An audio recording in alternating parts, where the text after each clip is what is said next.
Het vraagt wel veel van mensen om daarin mee te gaan, toch? Omdat ik, zoals ik net zei, het is een beetje tegen onze natuur. Hoe doe je dat? Hoe krijg je mensen daarin mee?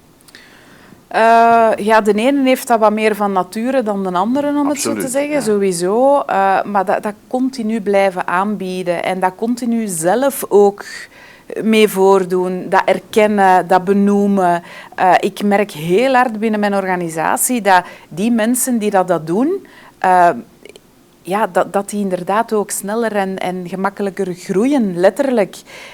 Ik geef ze dat ook terug. Ik ga ze daar ook voor erkennen en voor belonen. Dus ze voelen ook van, oké, maar dat werkt als ik dat doe. Ik word er niet voor afgestraft als ik die kwetsbaarheid toon. Nee, ik krijg zelfs eerder een hulpmiddel. Ik word geholpen, ik word ondersteund als ik die kwetsbaarheid toon.